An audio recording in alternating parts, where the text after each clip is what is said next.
Hey everyone, I'm T1 Tina, coming to you today from my little salon in my little corner of the world over here in Orange County, New York. And today I want to talk about the difference between type 1 diabetes and type 2 diabetes. And there are some other types of diabetes too, but type 1 and type 2 are the most common. And type 2 is the one that you hear about the most. So as a type 1 diabetic, I am an insulin addict, which means that without insulin, I will die. And so on the occasion when I talk to somebody about being a diabetic, they usually immediately think of the one they're most familiar with, type 2. And on many occasions, people will say, oh gosh, I know somebody who got off their insulin completely by eating this and by doing that and trying this supplement. And I've heard it all from cinnamon to okra to all kinds of stuff. And the interesting thing is those things can really help a type 2 diabetic and possibly even get some of them off of insulin if they're on it. But many type 2 diabetics aren't even on it, insulin. So I'm going to talk about the difference today on behalf of all of my fellow type 1 diabetics who do get frustrated often because of this. And the first thing I'm going to tell you is that type 1 diabetic used to be called juvenile diabetes because it was known to be diagnosed early in life. Most often children. Now they call it type 1. I don't know why. I don't know what led to type 1 and type 2, but it used to be juvenile diabetes and adult onset diabetes. That was type 1 was juvenile and type 2 was adult onset. And what I wish they would do is call type 1 diabetes autoimmune diabetes, because it's a completely different disease from type 2 diabetes. And this is why. First of all, number one thing, autoimmune diabetes type 1 is not curable and it is not preventable. So that's a really big deal, because type 2, adult onset, as the old schoolers would call it, is curable and preventable. Not for everyone, not for every single type 2 diabetic, but for many. And so with type 1 diabetes, it is zero. There is no way you can have the autoimmune disease of type 1 diabetes and ever cure it. And there is no way as a parent or as a human being yourself, you can ever prevent it for your future children or for yourself. It's just not doable as of right now. I wish that wasn't true, but it is. So that's a big deal to a type 1 diabetic when people come at them and say, oh no, you can get off your insulin. No, my grandmother is cured. It can be very, very upsetting and frustrating. We try. I talk to many, many other type 1 diabetics, and we all do try not to get angry and lash out, because really what it comes down to is the rest of the world doesn't understand the difference. So how can you get angry at the people for saying these things? They're not being ignorant. They're not forcing their beliefs on you. They're just trying to be helpful. And we have to try to see it as an opportunity to educate them. And so that's why I'm doing this video. And hopefully when the topic comes up on the internet, somebody will pass this link along and say, check this out. Now you'll understand the difference from what I have and what you're thinking of. That's what I hope for. Diabetes is a huge epidemic, especially in America. And I can tell you that 95% of those diabetics, this is an approximation, this is from what I've read and learned, 95% are type 2 diabetics. 4-5% are type 1. That's how rare it is to be a type 1 diabetic. So when you hear people talk about diabetes, oh, that kid has diabetes, oh my goodness, I'm a diabetic, I need help, you're probably hearing about the one that's much more rare. And that's the one that you probably don't know very much about. So this is what I'm going to tell you. Insulin is not a medication that has been created to cure or anything like that for diabetes. Insulin is a hormone that every healthy body makes. And the pancreas secretes beta cells, which release the hormone insulin into the system. And the insulin naturally is released as needed to process glucose. Now, in type 2 diabetics, they go through life and they make their own insulin. And what can happen is their body doesn't utilize their insulin properly. So either their pancreas starts working extra hard and spewing out more insulin than their body really necessarily needs, and then they have these low episodes, or more commonly, they become what's called insulin deficient, and their body becomes resistant to their natural occurring insulin. And so often they can take pills to help with that.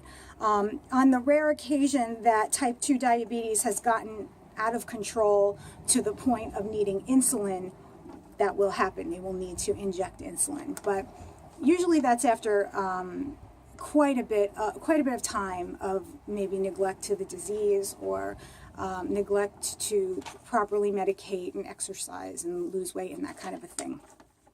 Now, type 1 diabetes, what happens is, like any other autoimmune disease, the body thinks that those cells, those beta cells that are giving us insulin, it thinks that those are foreign, and it goes into attack mode. It tries to kill off this foreign substance. It sends antibodies down there, and eventually it breaks down and breaks down and breaks down until our pancreas just isn't functioning properly anymore, and we're not making any more of our own insulin.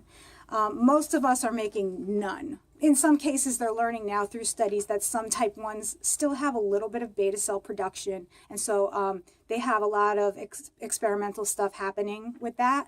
But for the most part, in my case personally, I had the test done for a study. There is zero beta cell production, zero insulin, which means without any insulin in our bodies, we will eventually die. And pretty quickly too, in most cases. So we have to inject it. We have to get it into our fat cells somehow. Usually that's either by needle or by insulin pump. And I'll explain a little bit better how that works. More importantly today, I just want to talk about the difference between type 1 and type 2. So the onset for a type 1 diabetic is usually very sudden. It happens very quickly. They get very sick. It often happens in little children, and sadly, I've seen many reports about children who lose their lives. Parents lose their babies because they take them into the emergency room. They're vomiting, they're feverish, they're sluggish, they can't hold anything down, they're weak. And of course, it seems like they've got some kind of a horrible stomach virus or flu. They immediately put them on IV fluids. They treat it best they can. And if they don't get to them quickly enough, and these children are running at blood sugar levels that are so high that they're in a state of ketoacidosis, which is basically your body is poisoning itself. Another long story, I'll explain it another time, but that's usually where diagnosis happens when you're very sick like that. These children die right in the hospital, and all they needed was a shot of insulin. I mean, that is how unaware we are in this country, in this world, with type 1. Now, I know it's happening less and less, but I find it extremely important that the medical community start to recognize the signs of type 1 diabetes and the difference between type 1 and type 2, because type 1, sadly, is a very, very dangerous disease, and we can lose our lives in the blink of an eye. And that's something that it's taken me a very long time to come to terms with. I was diagnosed when I was 19, and I went through most of my 20s just kind of accepting it and doing what I had to do. And through my 30s, I started to become a little bit more proactive and taking better care of myself and learning more about my disease.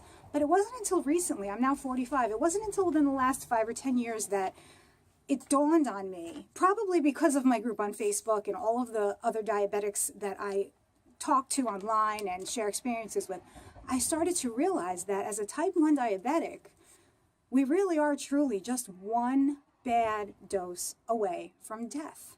I mean, too much insulin can kill a person if it's not caught quickly enough. And one of our biggest fears is going to bed at night and closing our eyes and not opening our eyes in the morning because a hypoglycemic episode took our lives, or because we went so high with a hyperglycemic episode that we slipped into a coma. And so these are very, very serious things, and much, much less likely to ever happen to the other 95% of people who are called diabetics. So it's important to know that. Usually the body type of a type 1 diabetic upon diagnosis and even afterwards. The most common is somebody who is thin, extremely thin, or average. Now, in my case, I've always been considered average or a little bit overweight, even since childhood. And that's kind of stayed the same for me.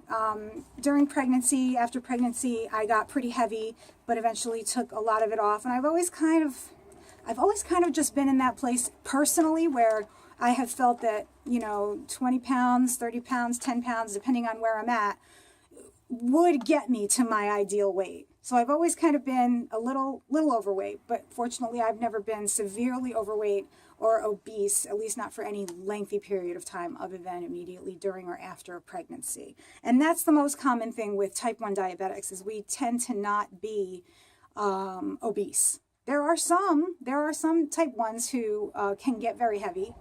Insulin makes it very hard to lose weight. And so it isn't uncommon to meet a type 1 diabetic who could be overweight. But upon diagnosis especially, you'll often see somebody who's very skinny, pale, withdrawn, because the body isn't properly utilizing its glucose. And the person is very sickly and weak. Type 2 diabetics, on the other hand, their onset is much slower. And often when they get diagnosed, they're in the doctor's office and they're showing signs that they could be a diabetic, often called pre-diabetic, which would lead the doctors to do some tests to find out if they're starting to have problems with their blood sugars. One of the first things the doctor notices is if the person is overweight, if they tend to lead a sedentary lifestyle or have poor diet, poor nutrition, and they don't live a healthy lifestyle. They don't exercise enough and things like that. If they're starting to have issues with cholesterol and heart, they're often candidates for type 2 diabetes, and that's when they get tested and or diagnosed. So it's very gradual, whereas type 1 is very sudden. Now, type 1 diabetes, like I said, requires insulin. That is the treatment for type 1 diabetes. There are lots of other things you'll hear about: insulin pump versus insulin shots, different types of insulins. Some people take pills, some people do supplements. There are so many different aspects of type 1 diabetes, but the simple fact remains, the common thread is type 1 diabetics cannot live without insulin injections. That is just a fact. There is no getting around it.